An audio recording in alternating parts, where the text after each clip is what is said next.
This is Lesson 1 in a series titled Old Cosmic Consciousness, given by Father Paul of the Holy Order of Mans on October 13, 1969.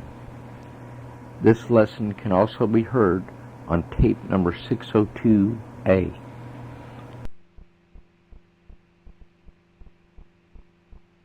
Reverend Clark's sent. Now we're going to start a series on cosmic consciousness. Now this is a great big subject that involves great thick volumes of books, you know, and we're going to kind of boil it down along the way as we go. And tonight I don't want anybody to take any notes, and I'll tell you the reason why. You can't possibly take notes in a lecture like this and still remember anything that you hear. Another thing is, the chances are by the time the lecture is finished, you won't remember anything anyway, you see. And I'm not talking about your memories, but the ability to conceive this is not done with words. It is done the way I give it. Now, you may not know anything about the 7 lectures, particularly that you receive here this week, for another month or two. And then all of a sudden you're going to get some inspirations, and you're going to have some wonderful little revelations, and then our counselors are going to have their hands full. Now, all things on this level have to be taught from this standpoint. There is no such thing as giving you a lecture of words that you can go away and understand until you have experienced them. Without experiencing them, you will not understand them, because this is not something that you can sit down and have explained like the laws of prayer or the law of God or something of that sort. Some of the text of this sounds about as far out from cosmic consciousness as you can conceive. What you wait and see what happens. You find that many books are written with many long words and many of these things in an extremely beautiful text. I'm afraid that you're going to be disappointed if you're looking for that tonight, because you're going to find it is not at all flowery. And the words are not particularly in rhythm. And we jump from one sort of subject, you might almost think, to another at times. But in the end, you will find that you will have something that you didn't know you had when the pieces get together. One of the reasons for this is that if it was given in any other way, your ego would sure be busy shutting the door to make sure that you didn't hear some things, because it is not conducive to egotism. And this is one of the real reasons why these things are given this way in this sort of rhythm and picture.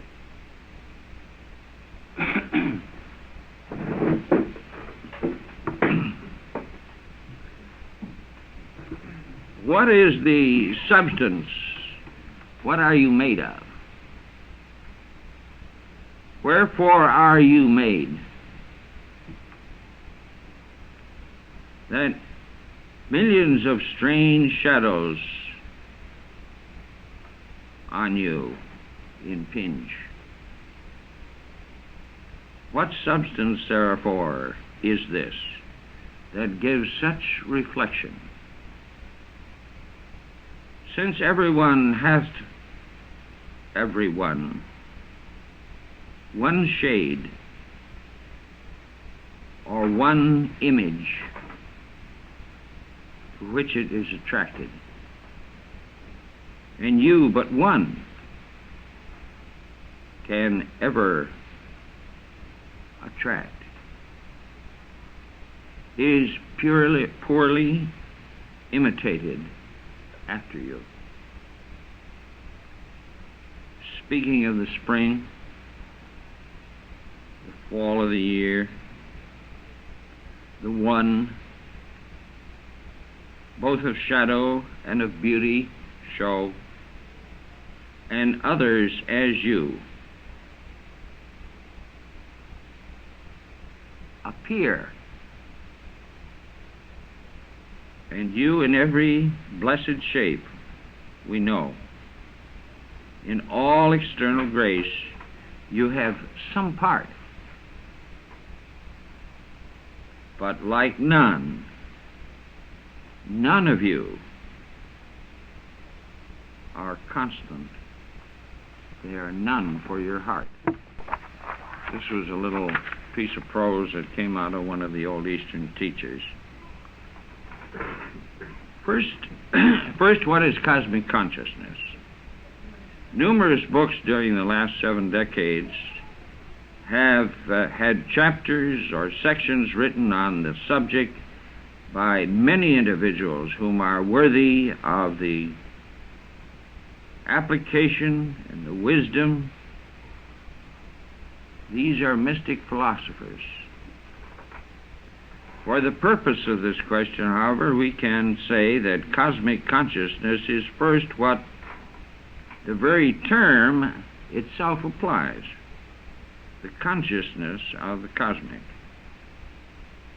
We declare that the cosmic is not a place, condition, or a state existing somewhere outside of ourselves in space.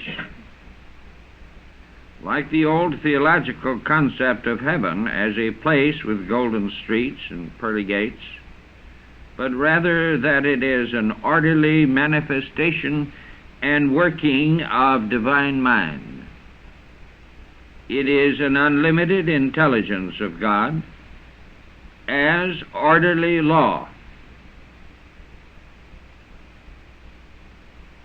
And let us try to kind of remember and put that one in the back of our mind there someplace.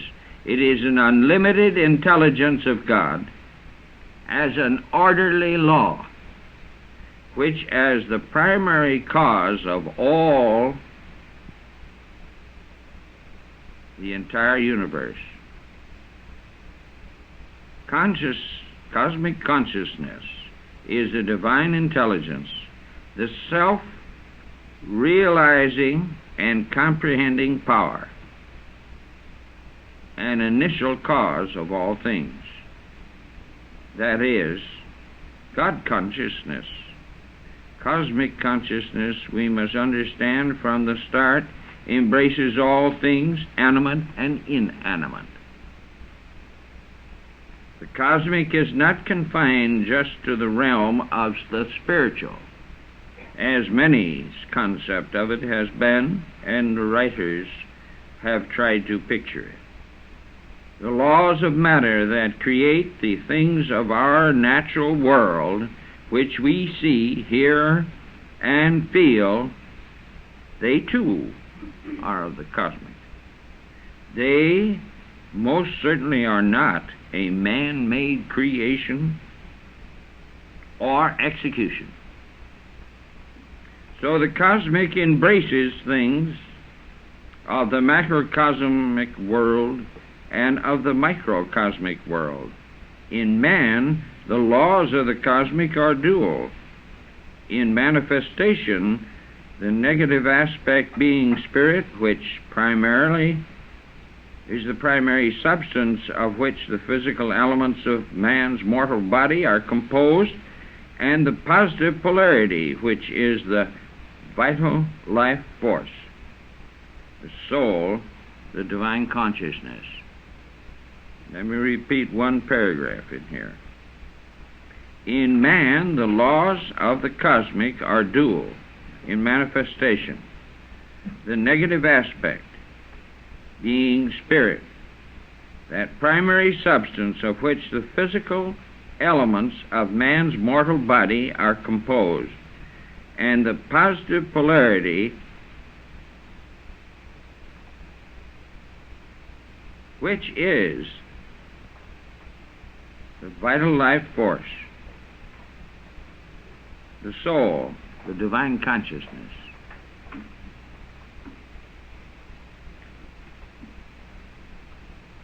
The negative aspect of the spirit, the positive polarity.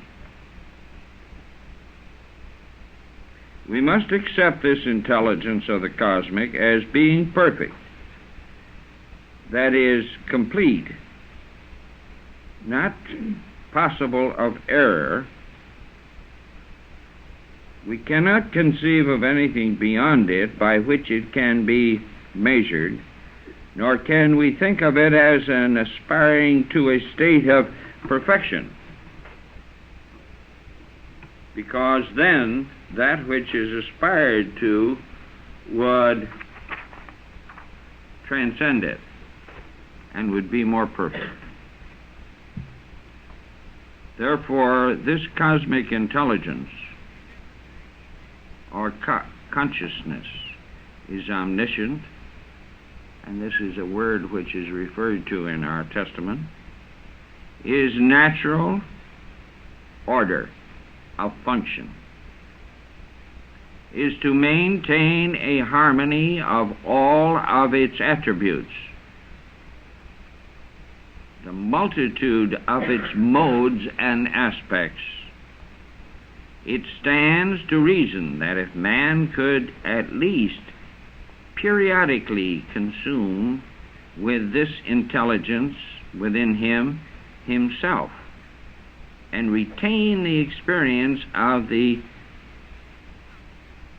consuming effort of his consciousness to the cosmic consciousness, he would avoid a number of mistakes he makes. Notice I said consume himself. There is this thing that we have often spoken of in class and in various lessons that we call, what? We call it retrospection. When we perform retrospection, if we do it truly, are not we consuming ourselves? For only in the consuming of ourselves really represents only our acts, our thought, our true being within. And this is the basis upon which we're evaluating and going through our retrospection. So we really are consuming that which we normally call ourselves and becoming nothing but our own true being.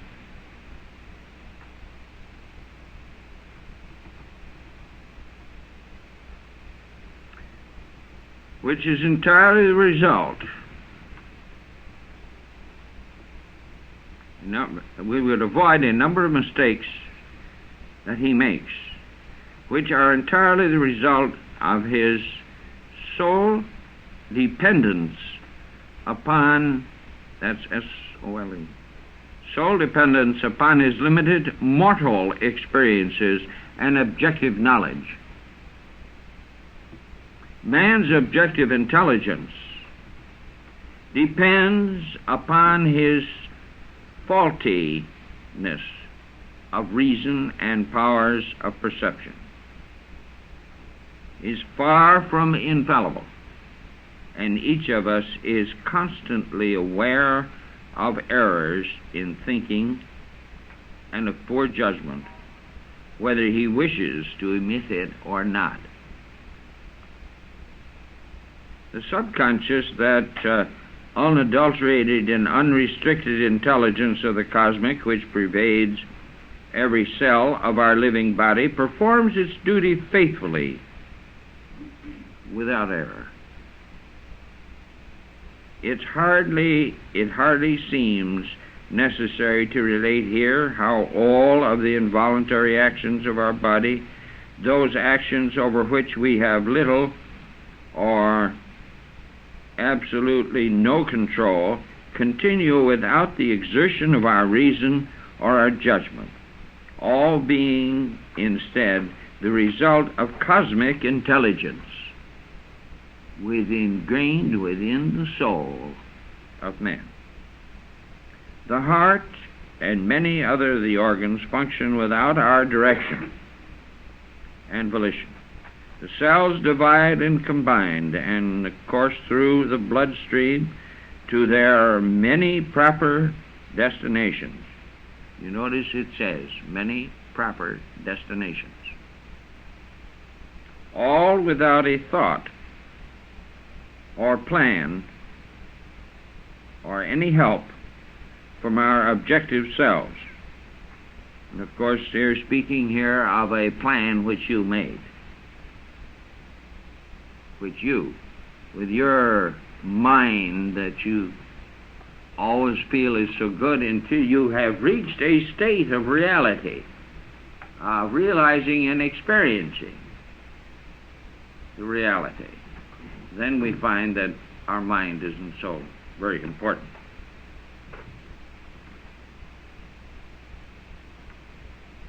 The aggregate of this consciousness, the total consciousness of all the cells and the parts of our body, constitute what we say is the psychic body or of our being. Of this psychic body is not affected by physical environment or our education or our social standing. This inner consciousness or intelligence is the same in an Aborigines living in some primitive land as in a great teacher or philosopher of one of the higher civilized countries of the world. It cannot be increased or decreased in the individual by anything he may do. Although, if we understand, we may control any and all parts of our body. But first of all, we have to know. We have to reach a point where we are no longer dependent upon the physical body and its image does not disturb us.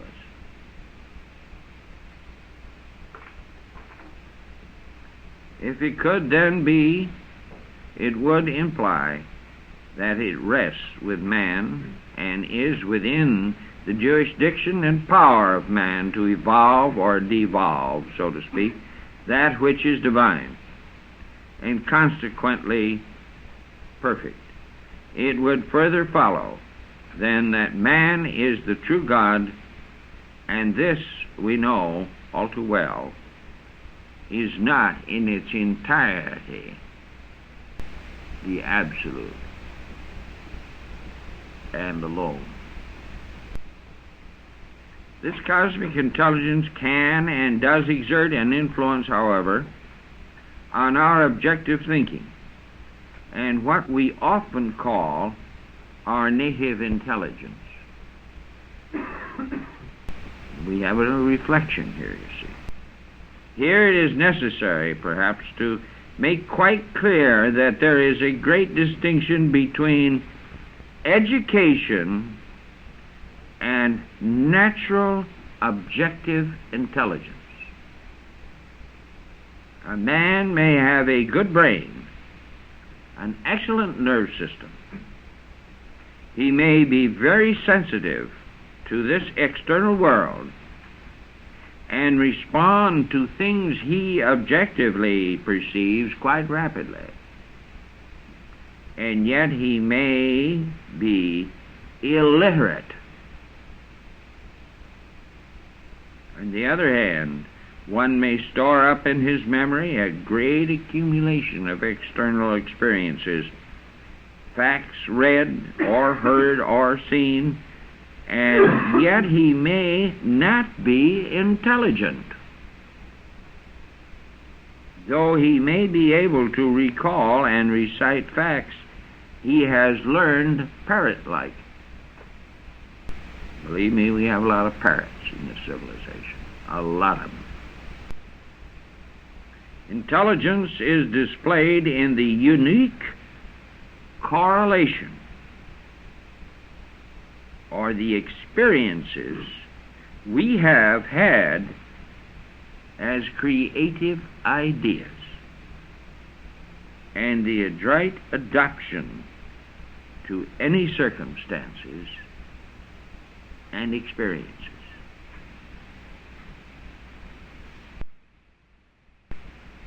We all, each of us, know too well that something during the course of our lives, the course of our lives, we are confronted with some situation that we must meet uniquely, must depend on our own intelligence, when we cannot recall advice or information which we may have read in some book, text or otherwise, or when we can't turn to some page or paragraph for help. Native intelligence is also seen in the ability instantaneously to appraise an unprecedented condition for their true worth. Education, however, essential in the first place, it provides native intelligence with many useful tools. Now, this is the same thing as our tree of life in the fact that actually, I have many times told you, we are not teaching you a system of living. We are not teaching you a doctrine or a dogma. We are teaching you how to use tools. And what you do with them is totally dependent upon you. As far as I'm concerned, it is. Because I'm not going to be responsible for what you do with them when you're not around under my supervision. I guarantee you that. Because I can think of too many things, and I've seen too many things that you can do wrong with them. But these are the tools. How you use them, that's another thing. And when you receive the tools and you gain the light and the door to realization is open, then you have access to a greater scope that you've never had before. But what again you do with this is still your choice and your freedom. Of course, if you misuse it, it'll be your debt to pay. It provides native intelligence with many useful tools and the materials necessary to use. What forces, what energies, how, and so forth. You will have something for the material intelligence to express through.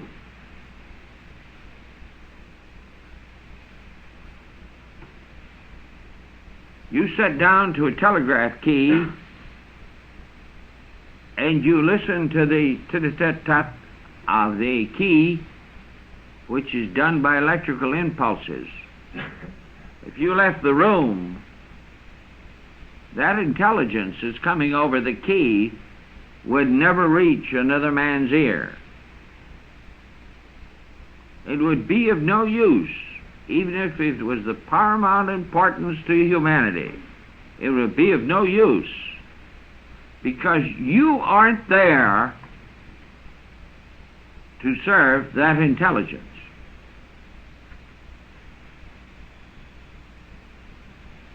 Someone tries to contact you, something of importance from, we'll say, some teacher from the spirit realm or from the other side. If you aren't attuned and you're not cognizant of such a thing existing, nobody's going to get through, even to God Almighty. There's nobody going to get through. You have to be cognizant of the fact that such a thing can happen in the first place, or you go running out the door, looking for a little wagon to take a ride. And it's the same thing with these tools. These are merely tools so that you can better understand what comes to you from your innate intelligence, and gives you that distinct advantage. Education further stimulates this intelligence, but it cannot add to it, because all intelligence exists.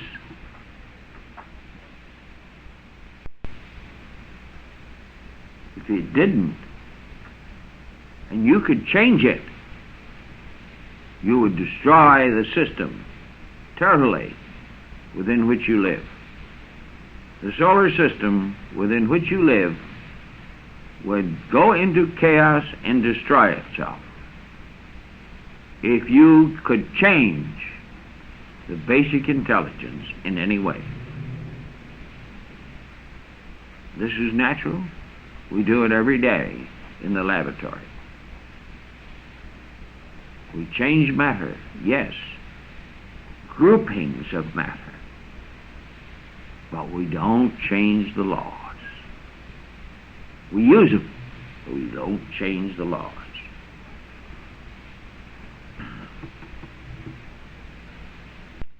Cosmic consciousness, or the fusion of our objective mind with the consciousness of the cosmic, does not add to this brain intelligence. Nothing.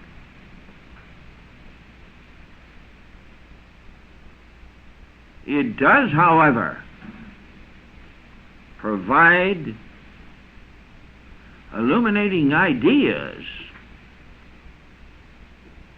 complete plans, and methods which make the individual stand out with a certain amount of brilliancy in his accomplishments, because they have a sharpness and deafness, I used the word wrong, deafness to their function and performance. Because he is sure that this is right, and he is not guessing.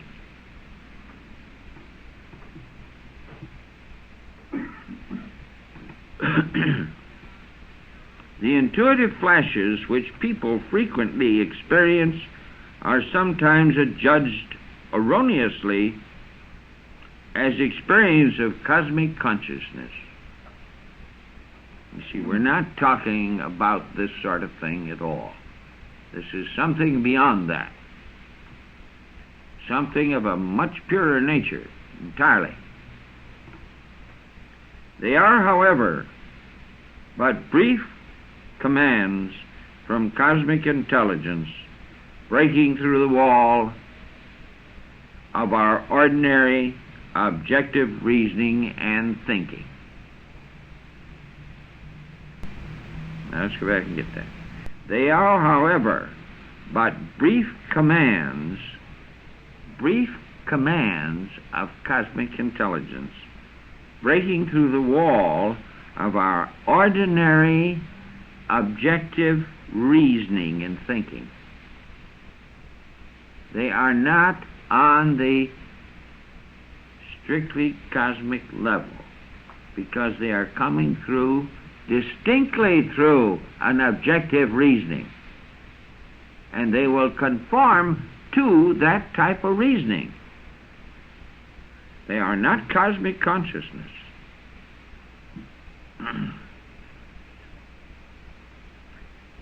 They compel us for our own good and welfare, if we heed them, to take advantage of the circumstances, or to avoid doing something which may be detrimental. Sometimes, with all the energy that our egotistical volition can exert,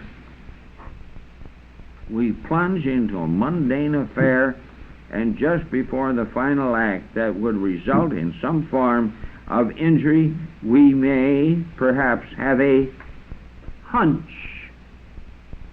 not to proceed further.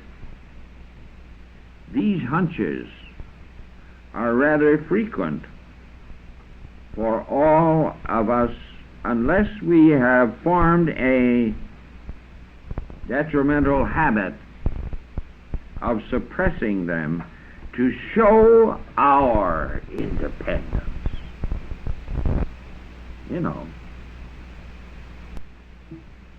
of all the influences except those of our objective reasoning and mind.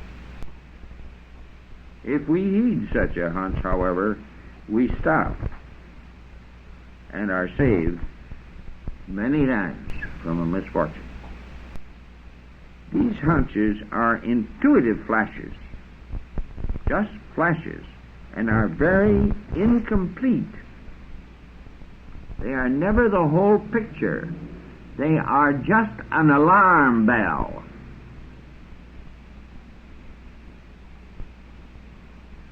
They are more like a cry in the dark. They give no particular reason in the cry, except something which, through sound, through vibration, puts us at a place where we instantaneously have a impulsive decision.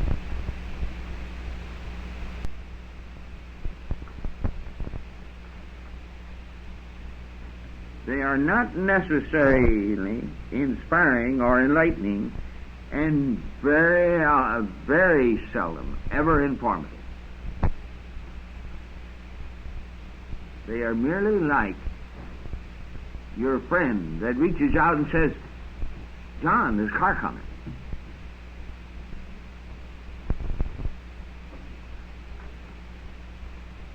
It is not uncommon for us to hear a person say, "I had a hunch to go ahead with it. I don't know why. It was just the urge to do so. I can't even explain it to myself." In fact, the objective mind has not sought these intuitive flashes or hunches at all. And seldom do they come from being sought.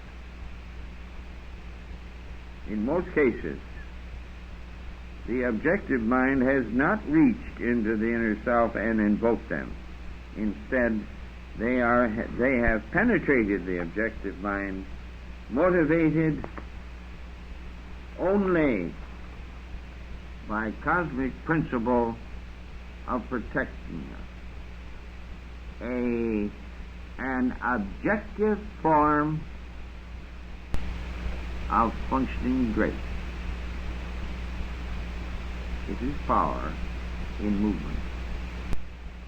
Because of our human obstinacy, I hope you all understand what that word means, and extreme confidence in our objective self, it is really fortunate that these intuitive flashes are able to penetrate sufficiently and intensely enough to make an impression upon us and to retard or exhilarate our will. On the other hand, a true experience of the cosmic consciousness is much more thorough and consequently more beneficent, but also more difficult to attain. The objective mind or consciousness restores to the introversion person to bring it about. Resorts to the introversion to bring it about. Instead of searching the universe outside and around ourselves for factual material in books and great legends or musty manuscripts for external facts or aid, the consciousness is turned within. And through this method, experiences the complete wisdom of the divine mind or cosmic consciousness,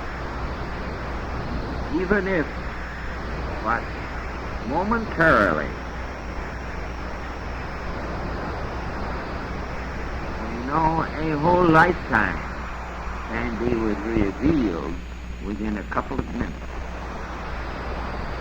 for there is no time.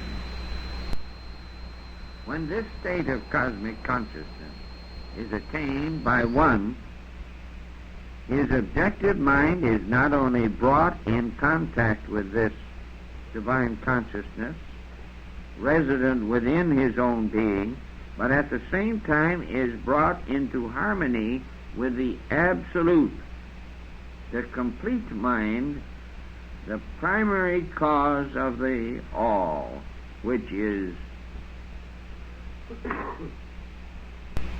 absolutely unmentionable. For we must realize that divine intelligence within us is not isolated in a certain individual or a certain group, but exists everywhere. It is not broken off segment in you of the whole which we possess. It is instead a continuous flow of consciousness throughout all beings in the entire universe. That is why I know you, and I know you, and you think with my mind part of the time.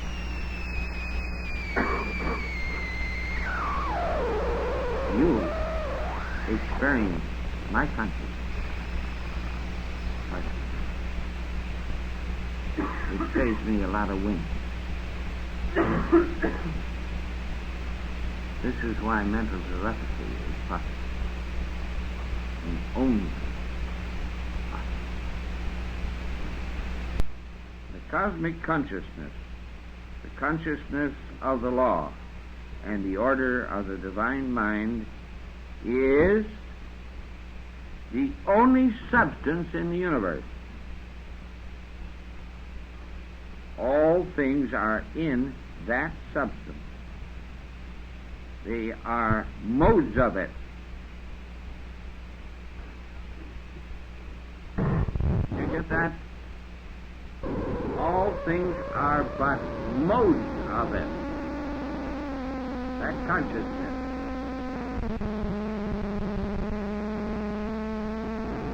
For the moment, that cosmic illumination, we are therefore in a state of accord with all things everywhere. Now, of course, I had to, when I wrote that, I had to shut both eyes, you know. That's the way you're supposed to be. And when people get the lights, you know, they've gotten some of it. But then they think they have gotten all of it. But they haven't. So when I wrote this, I just closed both eyes.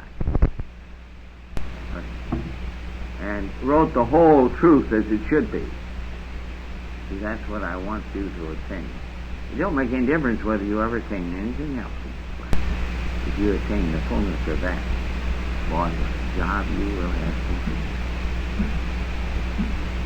What a job you will have to do. We are therefore in a state of accord with all things everywhere. The result of such an experience is not like that of an intuitive flash.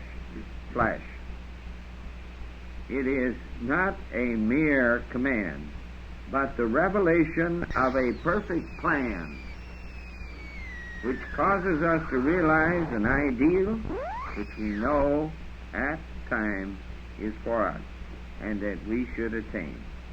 It is not like visualizing a distant light in the darkness, toward which we must grope and stumble, take many false steps, and perhaps bark a few shins.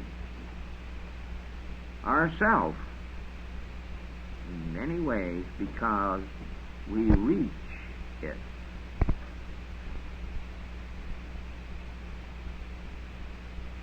Rather, it is like the castle we have seen as children in a storybook, beautiful, appealing, situated on a rocky eminence. We seem to know that if we reach them, we will find in them many great treasures. We see more than the goal. We are also shown the path that leads to it. We see, leading from ourselves to the goal, a winding road that is well marked, plainly visible, with many signposts. The person who is so fortunate as to perfect the technique of attaining cosmic consciousness, which for various reasons all do not, can fairly frequently become and can make cosmic contact. Because of that, he is often adjudged by others in life with whom he is associated and whom do not understand what he has accomplished as being a successful or as being fortunate. Actually, his objective intelligence has not been particularly developed. Rather, he has the ability, through cosmic consciousness, to take his problems to an infallible source for help. This makes him appear as a genius sometimes to others whom do not understand his state of living.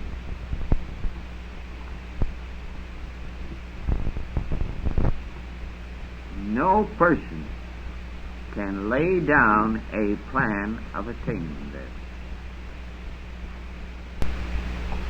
No person can teach it as a word reality. They can only teach it through the feeling, through the consciousness of being able to say those words in a different way on the other side. Very interesting little thing that Socrates said one time. Beloved Pan, and all ye gods whom haunt this place, give me beauty in the inward soul, and may the outward and the inward man be at one, because I reckon the wise to be the wealthy, and may I have such a quantity of gold as a temperate man, and he only can bear to carry. Anything more, the prayer, I think, is enough for me. And he was around here before anything else was in this way. Of course, there's teaching so far, far back into the past. the reality of this is attained not just by the door of realization being opened, but it is attained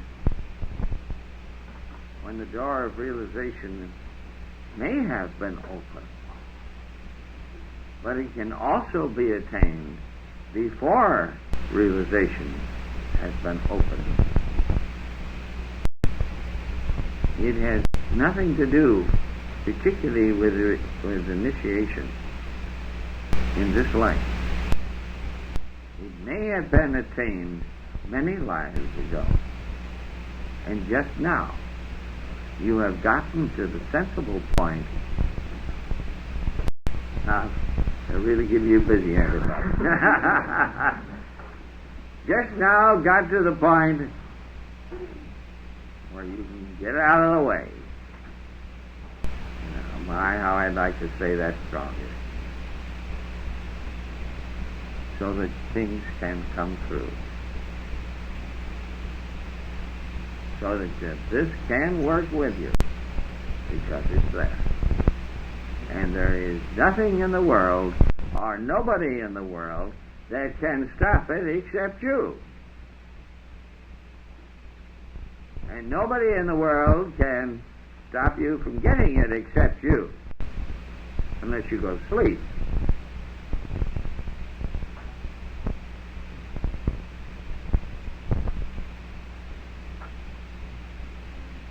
He's been fighting it for a long time. And that's the way people fight it. Many times. Many times. Be surprised. It's a real tough fight, too. Because there is something about this. And that something is that you know, once you have had the first, should we say, revelation of this, I like to use that term, because there is a closeness to true revelation and cosmic consciousness, a very close parallel.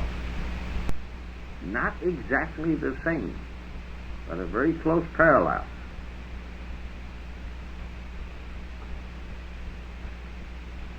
There is that which separates you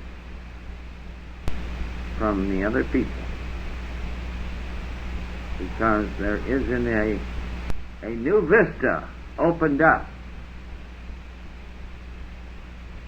which once it reveals its picture and its wisdom, you will never forget, even in your most unlucid hour. You will not forget. It is almost impossible to forget. But it is a balance, and it is a reality.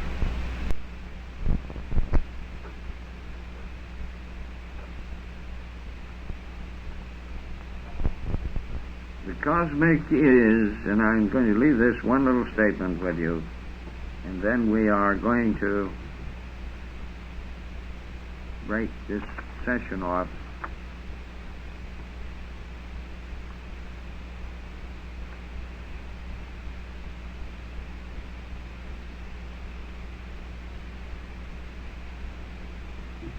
If the responsibility for the human well-being or happiness were vested entirely in the cosmic, man would not need to possess many of his properties. He would not need moral discernment, and such notions as right and wrong, good and bad, just and unjust. There could be but one state of existence for him. However, man is able to get himself in and out of difficulties. Boy, isn't that a very wise man? And he is permitted to do so. I don't know about that. he may submit to or master adversity, and that should be sufficient proof to the average intelligent person that the vicissitudes of life are his own doings. This being so, we have no right to expect the cosmic to assume our problems entirely, or for us to encounter them and experience in them and handle them the same as we handled the mistake. If we can make the mistake, we can make the right action.